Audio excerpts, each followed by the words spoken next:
Hello everybody, Nitsa here. Don't listen to that guy. I'm the real Nitsa Gamer right here. So, hello everybody, Nitsa Gamer here, and I am here with not that game. Jeez, it's kind of distracting listening to my own video while I'm actually commentating this. So, hello everybody, Nitsa Gamer here, and welcome to the Sonic the Hedgehog, or the top 7 good things in Sonic 06 commentary. And this is being uploaded exactly a year after I released this countdown, and yeah, this countdown is by far my most viewed video on Nitsa Gamer, and it's probably thanks to this video that it's increased my popularity, subscribers, views, and all that sort of stuff. And I'm very thankful for this countdown, and I'm very thankful for the feedback, as well as the positive reception that I got from this. I mean, this was definitely one ballsy countdown. I mean, as you guys can probably tell, I'm a YouTuber that has uploaded for like, I don't know, almost 700 videos, and yet, for some reason, I'm not really that popular on YouTube or anything, which I'm not really aiming for popularity as much as I am trying to, well, look for different variations to entertain, and this was actually one particular avenue that I really did want to explore, which is in the Sonic franchise and all that, and seeing how the majority of Sonic videos, or, Sonic 06 videos, are mostly bad reviews or just bad looks on the game and all that. I thought maybe I could do like a good things and actually show a different side of the coin and please the fans that actually like this game, as well as like the haters that didn't like this game but are opened up to a different topic, since talking about how bad Sonic 06 is pretty much a cliche topic to talk about. And yeah, I'm very, very glad that I made this countdown. And yeah, this was one countdown that, well, I did make some of it at home, like record the game as well as my commentary. Everything was edited on a college computer, and it took months to get this out, and it's absolutely ridiculous. Yeah, so pretty much what I'm going to be doing throughout this entire commentary is pretty much talking about a few behind-the-scenes stuff or possible questions that people have asked me throughout the entire comment section. I can't speak properly. It's 1 in the morning right now when I'm recording this, and I was working for 6 hours.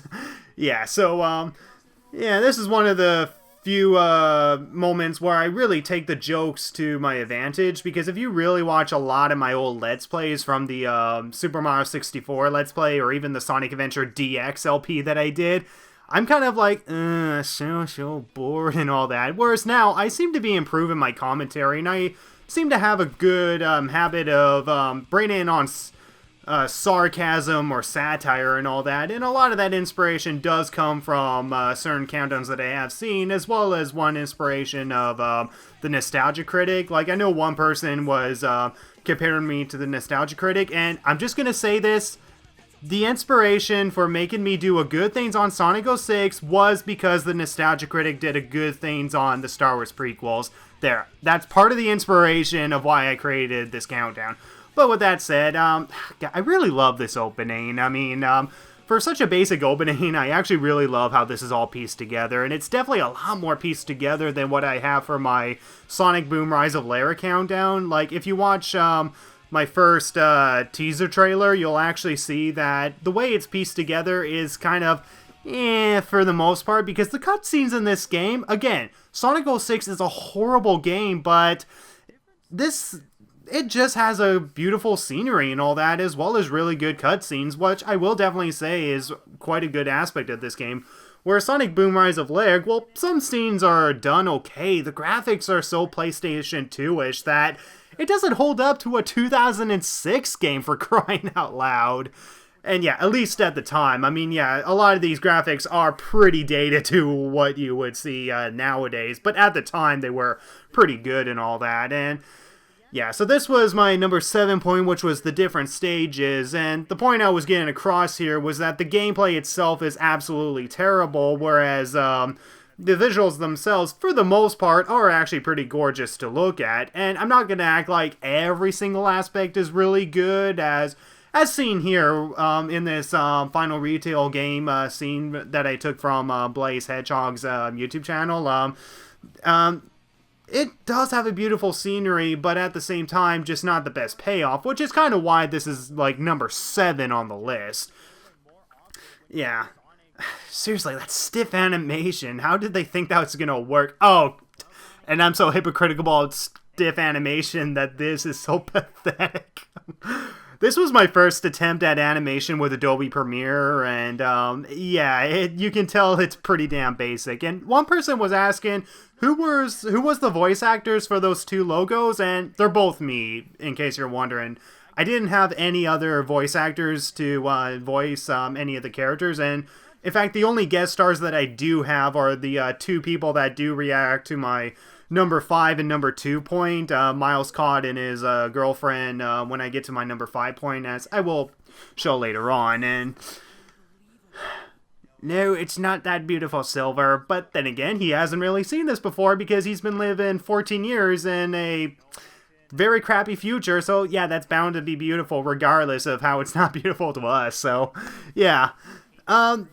So there's a few things that I would like to bring up. Like, one aspect would have to be, yeah, my favorite Sonic games are the Sonic Adventure games. And yeah, I know it's kind of a cliche and all that, and I know the Sonic Adventure games are not by far the best Sonic games, and I'm definitely acknowledging more and more that Sonic Adventure 1 and 2 have flaws in it, but the reason why they are my favorite is because, well, Sonic Adventure 2 was the very first game that I was introduced to, and it was given to a friend of mine who eventually passed away at some point, and yeah, I hold such a deep feeling for Sonic Adventure 2 Battle, and yeah, for the fact that it was given by a friend of mine who is, as of now, not alive to this day, it's something that I really hold dear, and I really don't like to think of the possibility that there's a Sonic game out there that I would like better. And don't get me wrong, there's a lot of great Sonic games that do top the Sonic Adventure games, but in terms of perfection, I really do love the Sonic Adventure games.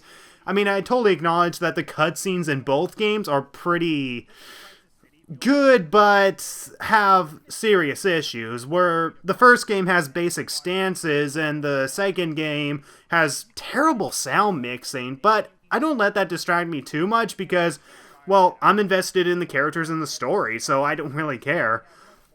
Whereas something like this, yeah, the cutscenes really do work really well, but if I'm not really invested in the story that is so contrived and, well, for the most part, not really well developed, then it's kind of hard getting really that invested into it. And yeah, this is my number 6 point, which, I have to be honest, out of all the points on this countdown, if I did have to revise one of the points that I wrote, it would have to be my number 6 point, which I pretty much say that Shadow is such a badass. And I was missing one cutscene that I didn't add, and that was where Shadow breaks into Eggman's base in a badass way and talks to Dr. Eggman about Mephiles, to which Dr. Eggman knows very little. And that was a cutscene I was missing because I was having problems recording the game, which is a problem that I will bring up later on in this commentary. But yeah, pretty much what I was getting across here for Shadow is that even though he doesn't really develop as a character, I really do like the gritty take on Shadow's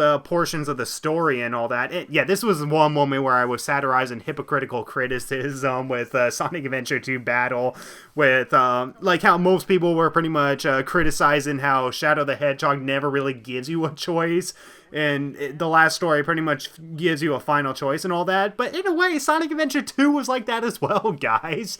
But yeah, pretty much my main opinion on Shadow the Hedgehog, his best appearance was his debut, which was Sonic Adventure 2, and I'm pretty sure a lot of people are like, oh, you just like Shadow because he's so edgy and badass, and he's so dark and cooler than Sonic, and no, that's not the reason that I like Shadow at all. I mean, Shadow's a great character not because of how edgy or dark or, you know, badass that he can be. I mean, the reason why I really do like Shadow is because of the legit choices that he makes and all that, which is something that I do bring up in my Rise of Lair countdown, which, yeah, hopefully I get that out soon because I've been delaying that for quite a long time, my Rise of Lair countdown. I haven't really revealed what the Rise of Lair countdown is going to be about, but I will say one thing. It's not going to be a top 7 good things or anything like that, as much as some of you are hoping it would be, because honestly, Rise of Lair really pissed me off, and if it was a game that I felt like I was being betrayed when I was playing it, whereas a game like this, it was just bad and not really well thought out, and yeah, this is definitely the second worst Sonic game, at least in terms of the main series. I mean, I haven't played Sonic Free Riders, the Kinect racing game. I have not played that game at all, and yeah, I mean, I played most of the bad Genesis games and all that, like Sonic Labyrinth and Sonic Drift and all that, and yeah, of course, those games don't really have any redeeming qualities, mostly because of what technology was limited to back then, whereas here, there are redeeming qualities, but because there are redeeming qualities, it just makes it overall more disappointed when those qualities don't really pay off, and it's just quite disappointing. Also, one thing I will note out here with Omega's voice, between this game and then listening to Sonic Heroes, I mean, granted, I scripted this before listening to Omega's voice in Sonic Heroes, and I was like, yeah, none of them sound better in one or the other. I mean, Omega is pretty much fine in both games.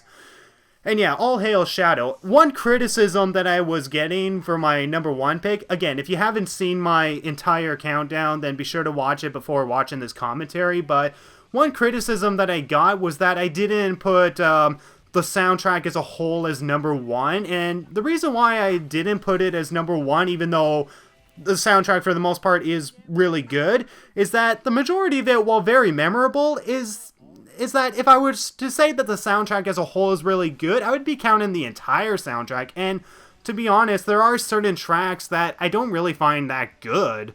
I mean, and nothing bad or anything, just nothing really that memorable, because honestly, I don't really remember the theme songs for some of the for the 3 hub worlds that I go to. I mean, if anything, it's quite as bland as the hubs in Rise of Lyric, if not even more bland, to be honest, just minus the frame rate and issues. But yeah, the reason why I picked his world was mostly because it was mostly the reason why I wanted to play this game in the first place, because of how his world just sounds so freaking awesome.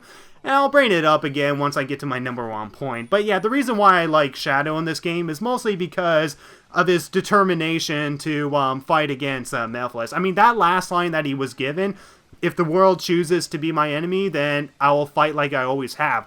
That is such a great line for such a bad game, and that's really good for something where Shadow the Hedgehog, the purpose of that game was to put the past behind him since, well, he was revived and all that. And yeah, here was my reaction point, so yeah. Miles Cod and his girlfriend, if you want to see Miles's content, like, he has a gaming channel called Neon Arcade and an original channel called Fourth Wall TV. If you watch, I'll put the links down in the description. They should also be on my original countdown as well. Definitely check Miles Cod out, because he is such a hilarious guy, and yeah, there's definitely a lot of good story between us. Like, you can look at our co-commentaries on the Sonic Adventure DX LP, the Super Mario Star Road LP, and the Luigi's Mansion LP. Like, there's definitely a few games that he co-commentated on, and yeah, Miles Cod is a really great guy, and I would definitely recommend checking him out. I mean, he's one that has currently under 100 subscribers, and he definitely deserves the subscribers, so definitely check Miles Cod out.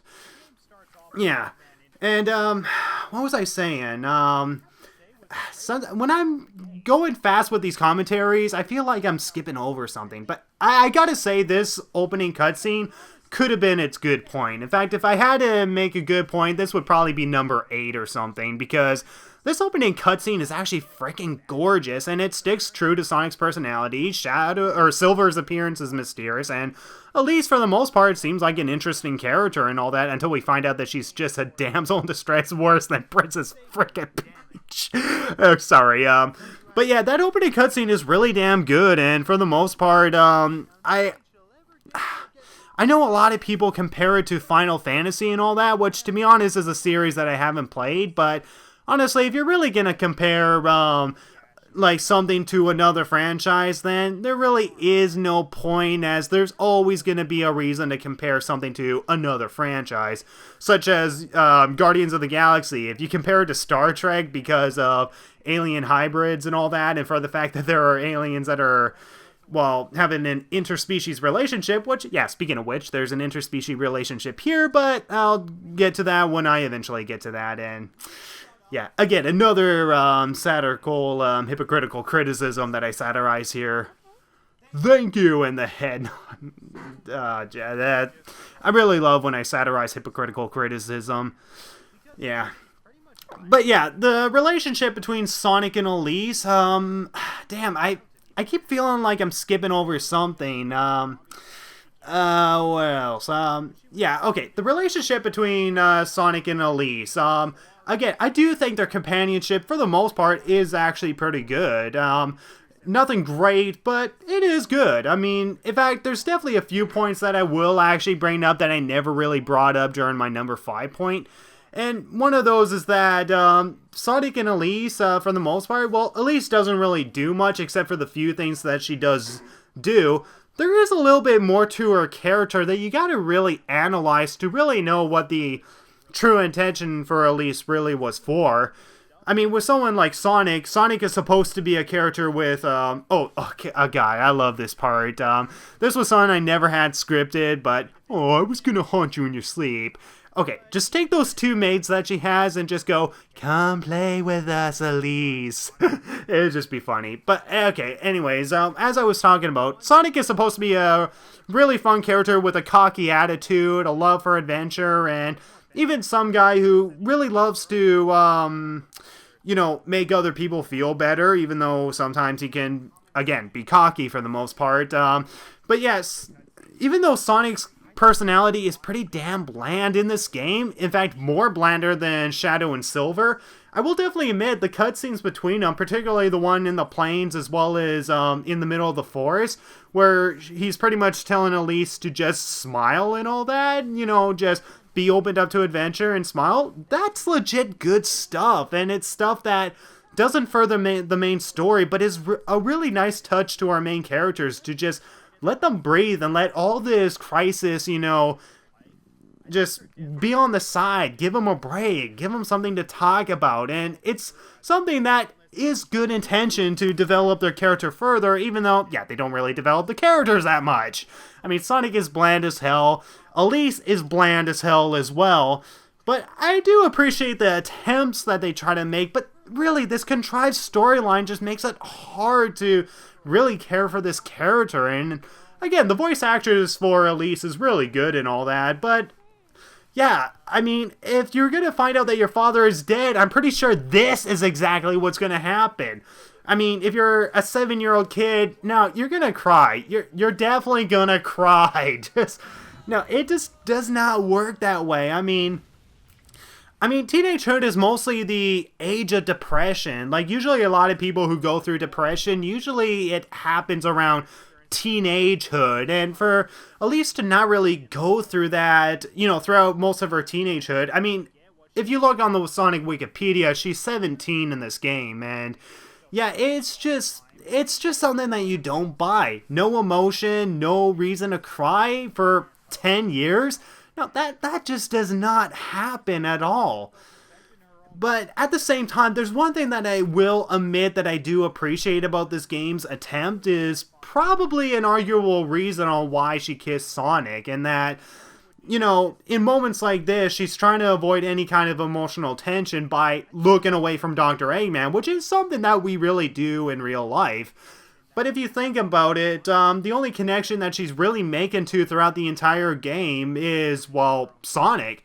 And for the fact that she is having, like, this companionship that legitimately does actually have good moments, it's a companionship that she's really the only person that she's ever cared for ever since her father died. And for the fact that she can't really cry over her own father's death, which, again, is complete bullshit. I mean, you can't just make something like that happen and just go, oh yeah, we can let this pass. But yeah, for the fact that she created, a companionship with Sonic, and for the fact that Sonic is pretty much the closest thing to love that she has, again, not really on a romance aspect, but again, I think that's part of the reason on why they went with the kissing scene is not necessarily for a romance aspect, but probably for the fact that she's really the only person ever since her father that she's really ever cared for. But, that kissing scene is just cringeworthy, seriously. Yeah. Geez, my mouth is drying. Yeah, so it took 6 minutes just to talk about Elise's character, and the other 6 minutes is literally just talking about the point that I'm trying to get across. But again, this scene, yeah, of course it has that Windows XP kind of look to it, but this scene is actually quite a nice scene, and for the fact that he's telling Elise to be more opened up to the world and all that, I think is such a nice touch, and does actually stay true to Sonic's character than pretty much the rest of the game altogether.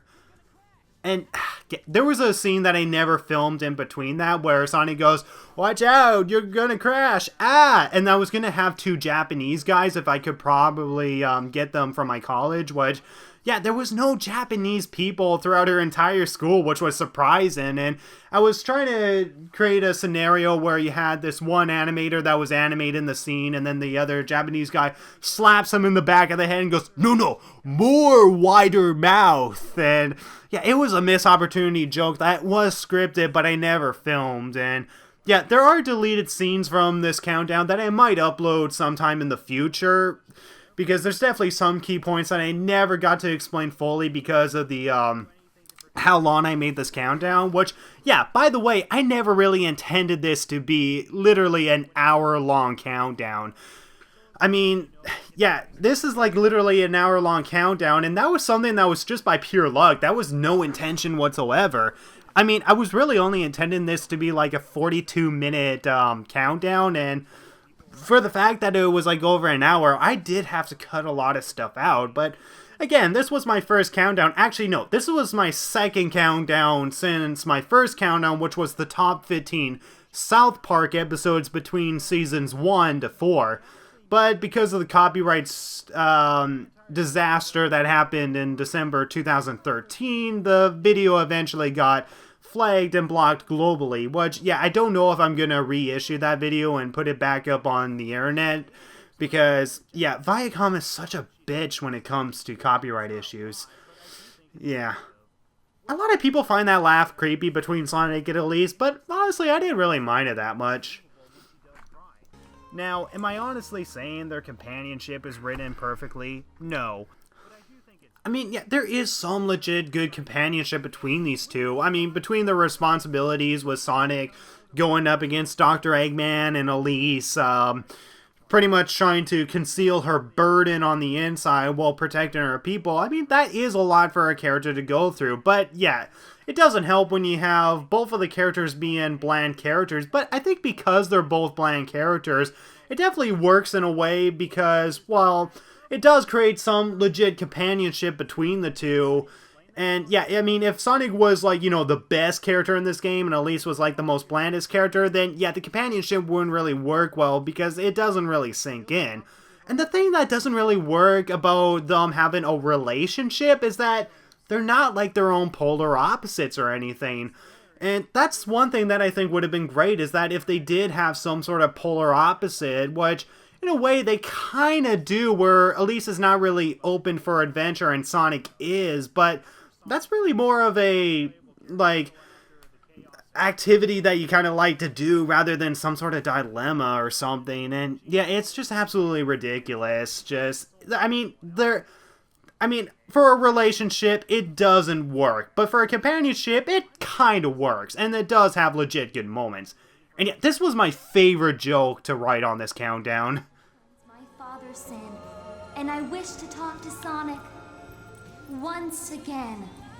You know, Elise, I could revive Sonic's soul right now, but nah, I want to see you make a move on him. Now it is my time to return the favor. Come on, kiss him, kiss him, kiss him, kiss him hard. Oh, yeah, that is hot. Alright, Sonic, back in your meat suit you go. I love my work. Diversity for the win.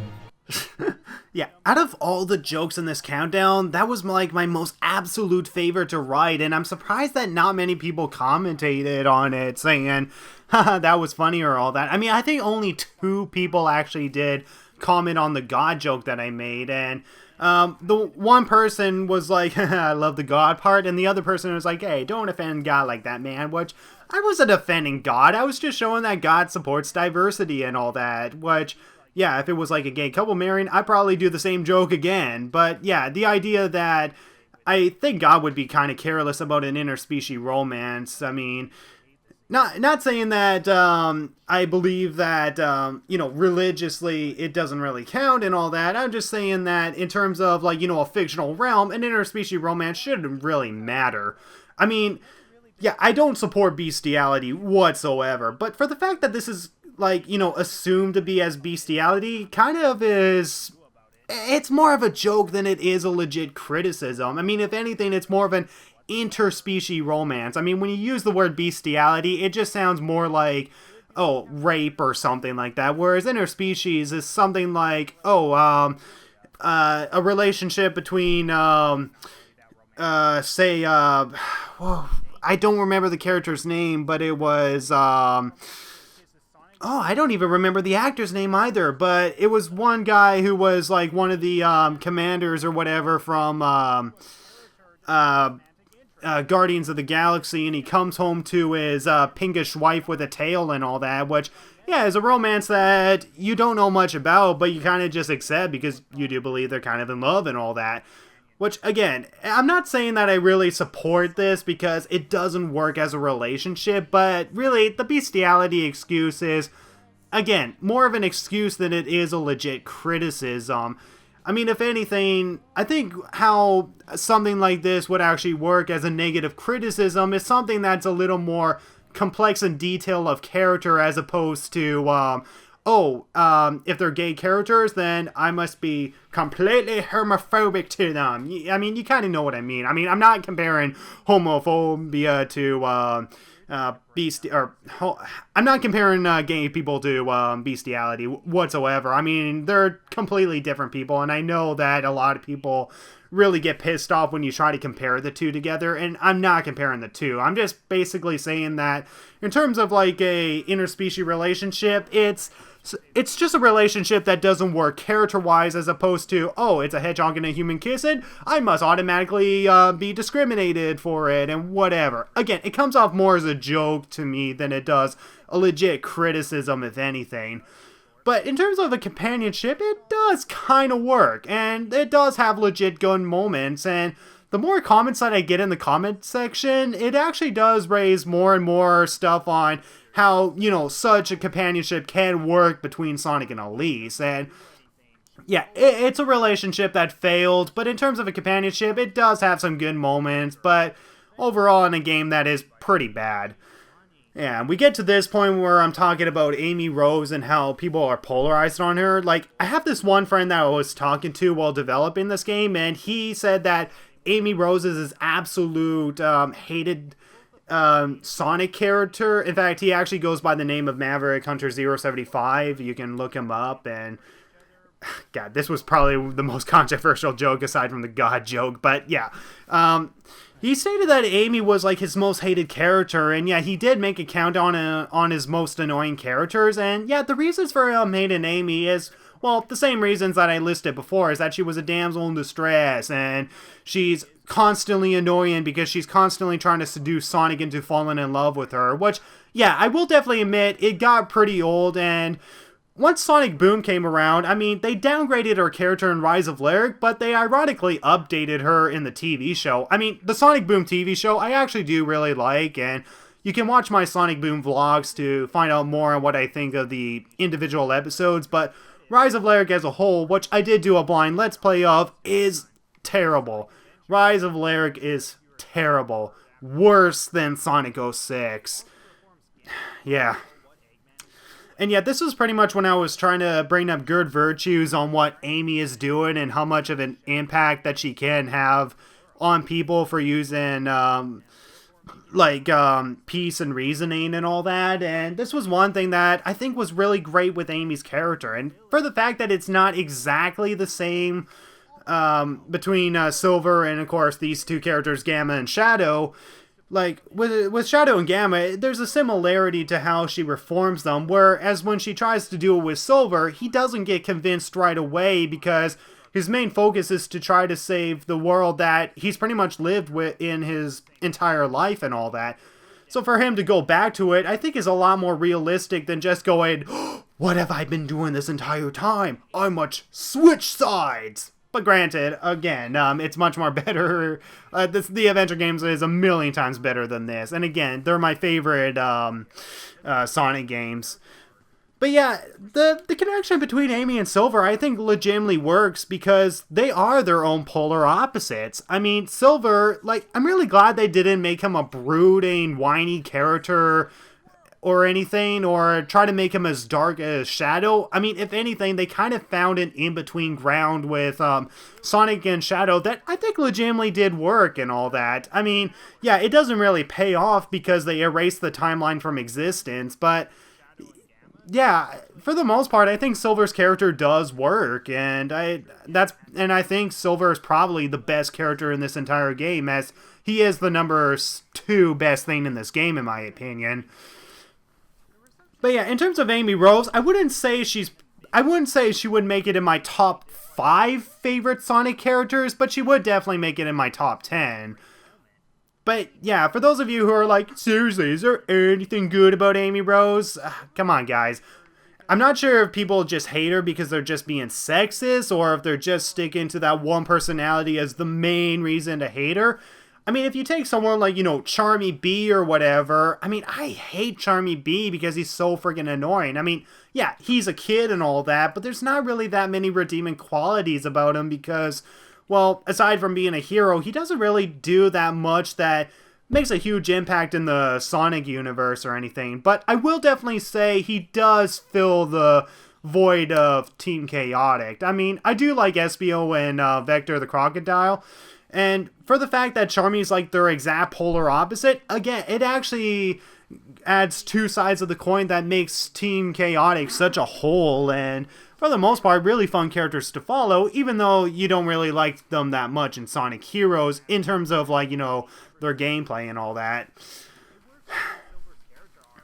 Jeez, I talked for quite a long time, but yeah, I do like Amy's character, and for the most part, she does actually work in this game, and yeah, Elise is bland as hell. Silver is my most favorite character, and Shadow, again, I like him as a badass in this game, but they don't develop his character. Like, I like him more for his reputation than his actual character, if that makes any sense. Because, yeah, the Sonic Adventure 2 was establishing his character. Sonic Heroes gave him a reason to come back because of fan demand. Shadow the Hedgehog finishes his story, and this game pretty much, well, shows how far he'll go and all that. Yeah.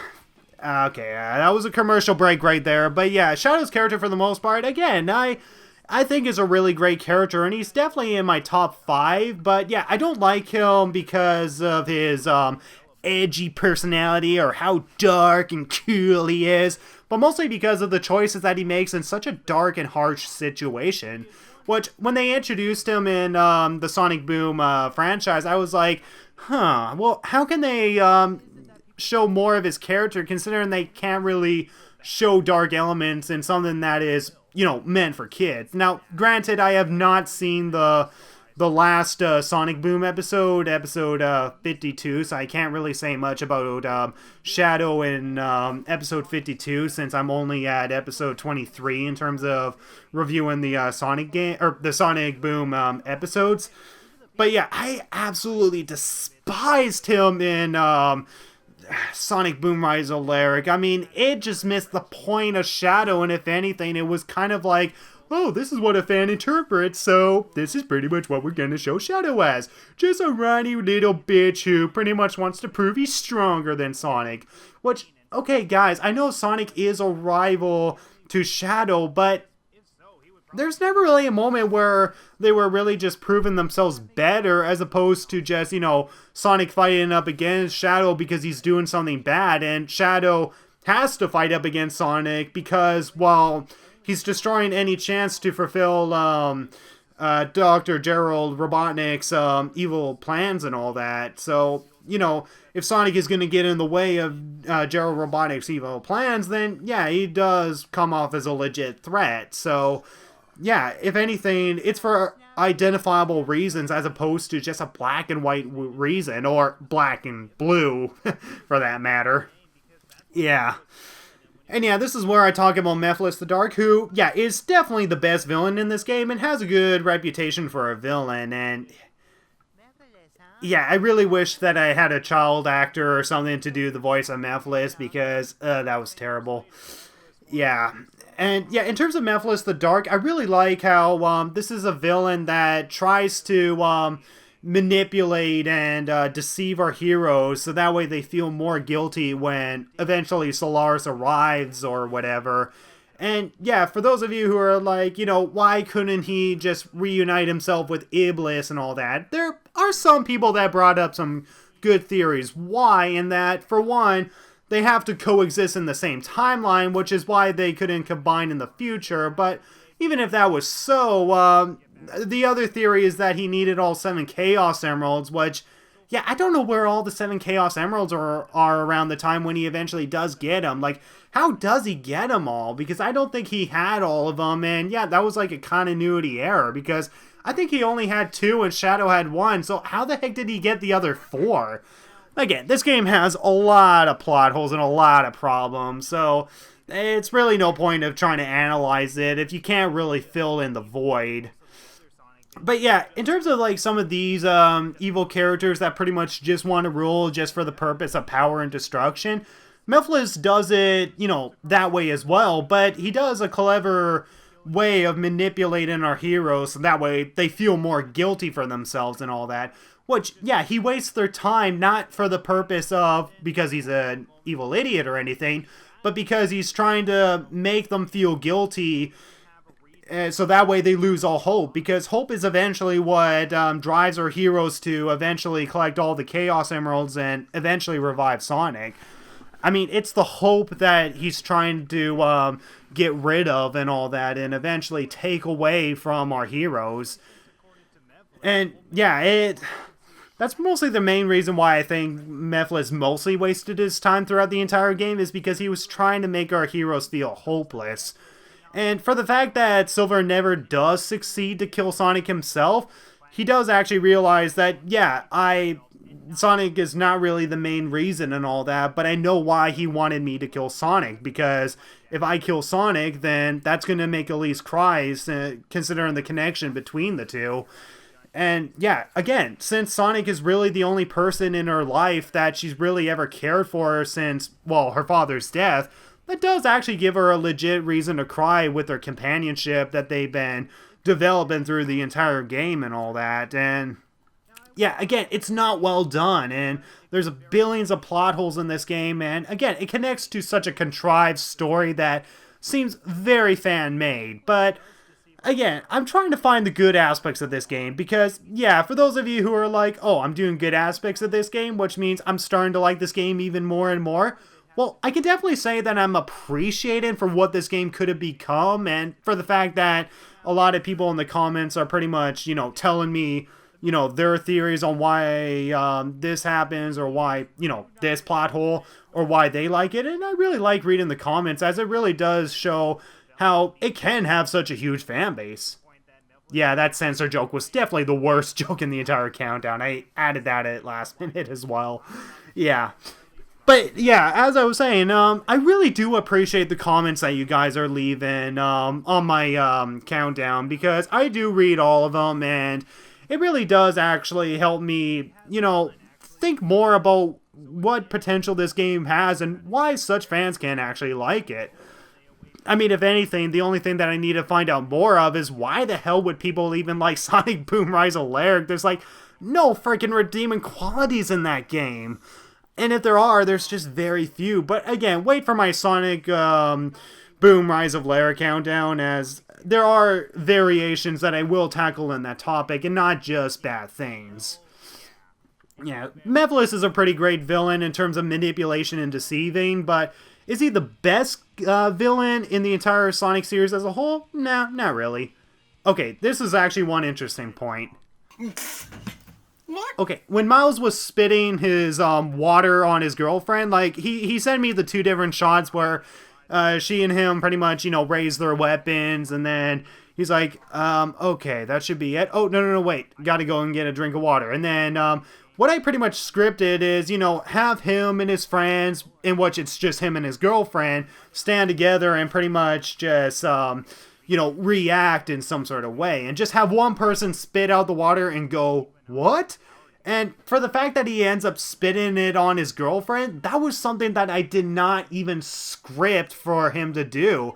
And for the fact that he did it, I was like, oh my god, man, that was really damn good. I mean, that's one thing when it comes to actors, is that because you script something, actors will try to find a way to improve the performance, for believability or just for more laughs. And Miles definitely really knows how to do comedy. And yeah, for the fact that he ends up spitting it on his own girlfriend is really refreshing, and it's something that I'm really glad that he did. I mean, yeah, she probably gave him a punch after that, but yeah, Miles is a really great guy. Again, check out his channels in the description down below.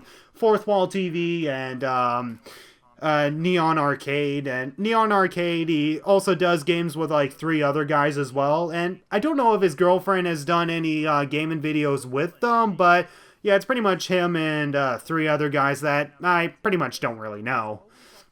And yeah, when we in this point, Silver the Hedgehog, there's actually one major 4-minute section that I pretty much removed from this. I mean, this is like a 9-minute explanation on why I think Silver deserves the number 2 point. And yeah, around this moment of this countdown, I think I had to say the line again because I didn't really make it convincing around this point. But anyway, yeah, there's like this 4-minute section where I was talking about Blaze's character, which you will see in a deleted scenes video that I will upload later on.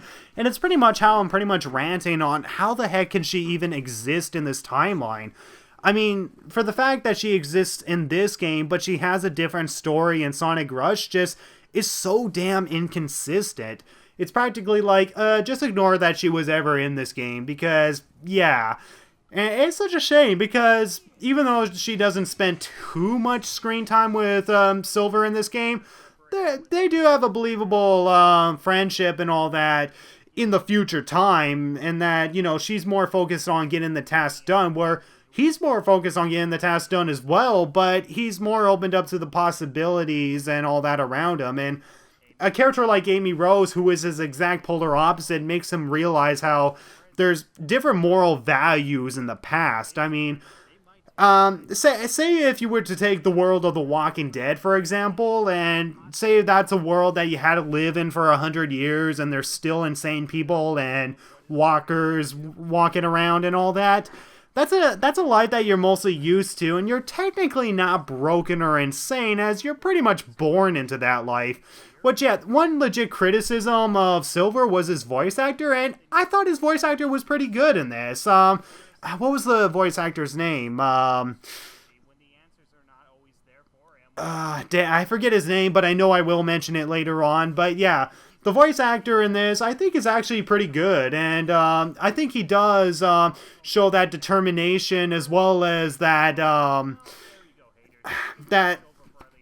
I don't know how to explain it. I mean, I need to look up a thesaurus, but pretty much his determination to save the world, his perseverance, and all that sort of stuff, and pretty much how he's filled with confusion because he's in a world that he's not really used to. And while most people were saying that he should have been more of a broken character, or at least sound more broken, I would argue with that. I mean, yeah, the voice acting maybe could have been directed a lot more better, but think about this. If you were born into an apocalyptic world, you're pretty much adapted to it, so you're not technically broken as much as you are used to that kind of life. And if anything, for the fact that you're more confused here, it's because it's a different life and you're seeing it from an aspect that is not like yours, and it's much more happy, and, well, you're less likely to die because of the flames of disaster. But yeah, if he was to sound more broken, then he would have to have been born before the apocalypse happened. So as the apocalypse is happening, then he would become more and more of a broken character, almost like the characters from Walking Dead. I mean, if he was, like, born before the apocalypse started, it would make a lot more sense for him to sound more like a broken character. But for the fact that he's born, 200 years into this apocalyptic world, it makes a lot more sense that he, reacts more naturally to it and is, surprised on how different the past is, and that the moral values are a lot more different, and that killing people is really not the answer to anything, because, hell, look at Walking Dead. Sometimes you have to kill the living in order to survive. Yeah.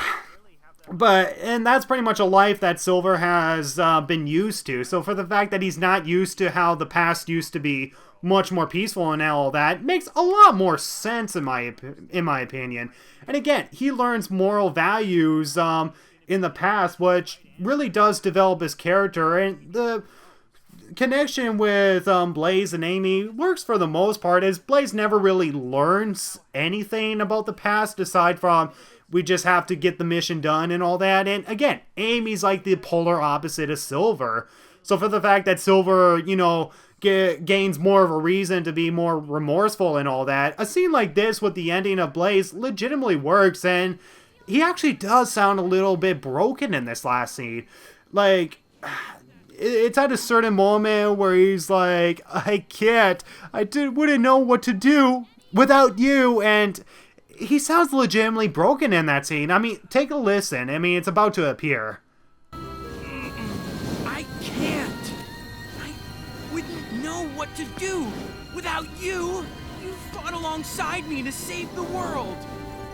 You're my friend, right? Yeah, I mean, it actually sounds like he's legitimately being broken in that scene, and that's mostly because of the moral values that he's learned in the past, which does actually make this a legit sad ending, despite the fact that Blaze's appearance in this game is really inconsistent to the Sonic franchise. But yeah, I think Silver in this game is a really good character.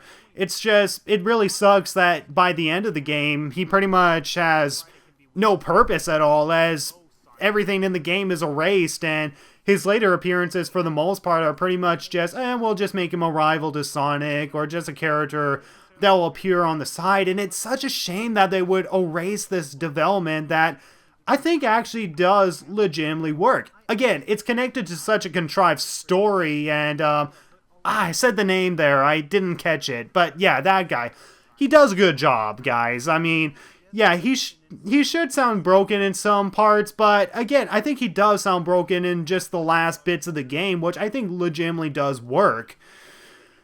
So, yeah, for the fact that people really hated this character, I really don't get. And I think a lot of it has to do with the fact that he's associated with this game. And if anything, I think that's one problem, is that a lot of people like to hate certain people because, they're associated with this, or a certain country, or a certain game. And that's really unfair. I mean, take, like, Avatar: The Last Airbender, for example. You can't hate every single firebender or Fire Nation, as in the third season, as well as, in the first and second season, it shows how a lot of Fire Nation people are legitimately good and not like, the Fire Lord that they're fighting up against. And, to show that variation and how everything's not in black and white is really damn good. And in this game, I think it's no exception that they do at least show some bit of depth in Silver's character, which, again, is connected to a contrived story, which is how it doesn't really work. And yeah, his gameplay is awful. I mean, I prefer Shadow's gameplay, not in this game, but the Sonic 06 game.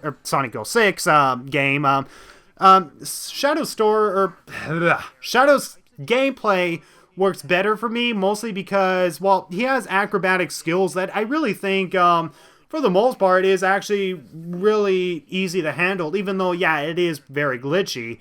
Whereas Sonic's portion of it is kind of a toned-down version of Sonic Adventure 1 and 2's gameplay.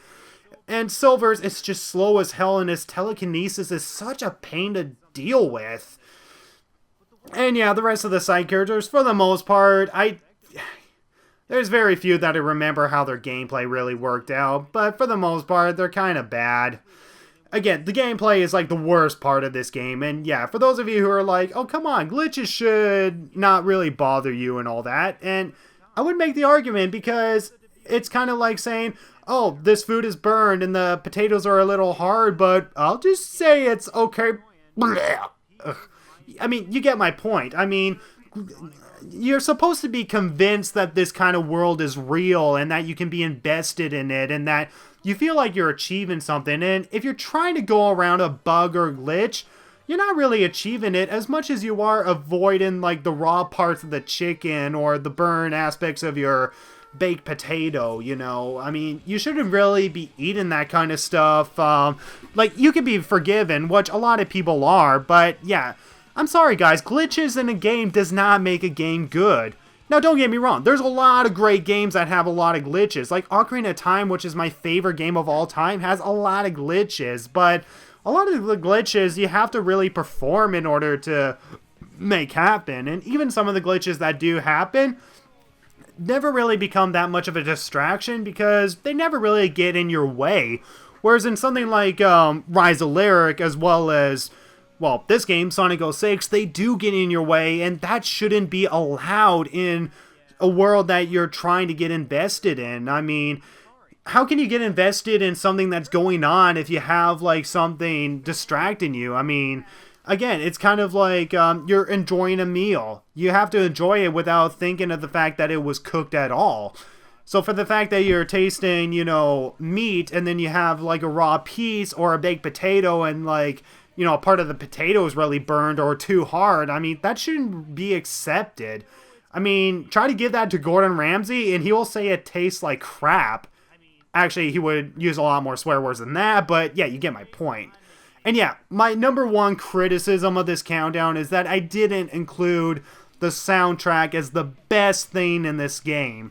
And yeah, the reason why I didn't is because I thought it was too cliched, and honestly, back then I was a little too, what's the word? A little too, I'm a dick when it comes to saying, oh, soundtracks don't really count. I mean, I kind of did have that attitude, but yeah, if I did have a choice to revise this countdown, I would put the soundtrack as a whole as 1.5 on this countdown. So why is it that I put His World as number 1? Well, it's the reason that I got into the game in the first place. I mean, when I was showing that little bit of backstory, which again, I had to trim down mostly because of how long this video was, my friend Sean and I, we played this over and over during lunchtime because this was like our favorite Sonic theme, like more so than Live and Learn and Open Your Heart, which I will definitely admit now it's probably not the best Sonic main theme. I mean, I can definitely say that I love Live and Learn a lot more better because it had more variation between the dark elements and then you have to live and learn from those dark elements and find your way past it. Whereas this, it's more like, you know, open your heart to the kind of world that you live in and all that, and try not to let the bad stuff get to you, which is really fitting for Sonic's character, and again, it's fitting for this kind of world in that, you know, he's trying to convince Elise to, you know, just smile, appreciate the world that is surrounding you and all that. Yeah. But yeah, because His World was so goddamn awesome, it was the main reason I wanted to play this game, because the main theme itself was very damn awesome. That, and the visuals itself looked very dang impressive. I mean, I knew this game was going to be bad before buying it when my dad eventually got an Xbox 360. When I got this game, I knew it was going to be bad, but I didn't care because a lot of the cutscenes, and especially His World, just was so awesome. I mean, I really wanted to play this game because I'm a big fan of Sonic, and it's something that I was introduced to by a friend who is dead nowadays, and yeah, Sonic to me is one that I hold dear to my heart, and it's definitely probably my second favorite video game franchise as a whole. My number 1 is Legend of Zelda. But yeah, His World, I pretty much put as number 1 because it was the main reason I got into this game in the first place, because it sounded very goddamn good. And yeah, if you guys are really upset that I didn't include the soundtrack as a whole, well, you know what, I'll just say officially, I'll put the soundtrack as 1.5. hopefully that actually makes you guys less upset. So yeah, I only have a little bit of time before I have to stop the commentary here. But yeah, a lot of this conclusion, I actually wrote it before, and I eventually had to revise it because of its length. So everything that you see here was a third revision, which I had to shorten down. And yeah, the original one you're not going to see because I never recorded it. Or here, because I never recorded it. But, shit, sorry guys. But yeah, for those of you who are like, oh, I am the voice to show how good this game is, or I am like the martyr for the people that love this game to show that this is actually a game that does have good elements in it and that we should stop treating it as a bad game. Well, I'm sorry guys, it's a very terrible game, and as much as I really appreciate the comments of the people that do like it and they explain why and all that, you know what, I'll respect you guys' opinions, because I think it's because of this countdown that I can understand more and more on why some Sonic fans can actually like a game that is such a piece of crap. I mean, I hate this game, guys. I'm sorry. I really do hate this game, and for those of you who like it, again, like it all you want, but this game is awful. And as much as I talked about the good points, again, that's a variation that I think needed to be explored more, and because I'm one of those people that actually went into depth about it as opposed to just saying, the soundtrack is good and Mephiles was kind of cool, you know, I really wanted to do something that was more into depth, and I think a countdown like this was one that was really worth making, in my opinion. The gameplay is awful, the script is awful, some of the renderings, well, not, you know, Rise of Lyric awful, is kind of off a little bit, and yeah, I'm sorry guys, this is an awful game. I mean, I didn't like some of the realism to it, like some of it I did like, but with Dr. Eggman, it was awful. Elise is boring, Shadow is bland, but I do like the badassery aspect of him. The companionship works, but the relationship can suck it. Actually, don't suck it at all. And yeah, Blaze's appearance is inconsistent to the franchise. And yeah, Sonic is blander than Shadow and Silver, which I do explain. And yeah, it's an awful game, guys. I'm sorry for those of you who like this game and hope that I was going to be the voice to say, oh, this game is good, you guys should respect it more and all that. But no, the reason why I created this countdown is because I wanted to do something new that would create a variation to actually see this game from a whole different perspective, because it's very cliched to talk about how bad the game is. And because it's an installment to a well-beloved franchise, I think it's important to talk about some of the good aspects, which, yeah, might piss you off even more, but I think it's good to know that Sega and the Sonic team had no intention to make this a bad game. It's just because of the developmental issues and, of course, rushed development and incorporated bullshit, it just didn't come out the way that it should have been. Again, if you guys like it, go ahead and like it. I hate it. And for those of you who hate it, I would definitely say stop bullying the people that like it. I mean, whenever someone comments, oh, I actually like this game, they end up getting bullied. And I don't allow that to happen on my countdown. I mean, I allow people to express, yeah, I legitimately do like this game. And you know what? They should have the right to do so. And, you know, it applies variation to know, you know, what good aspects should come from this game and what we can learn in the future of its flaws. And yeah, Rise of Lyric is one game that I will eventually release a countdown on eventually, hopefully before the end of this year. But yeah, it's going to have a variation as well, but it's not going to be a good things list, just so you guys know. And yeah, there was actually one other thing near the end of this, was that this video was uploaded a couple of days after the release of Rise of Lyric. Just consider this entire countdown as something that was made before Rise of Lyric, so Rise of Lyric was never really considered, so that last line at the end was improvised. And yeah, the other story is the cracked disc right here. I did not intentionally crack the disc. In fact, I had to buy myself a second copy in order to record the rest of the cutscenes that I didn't record the first time.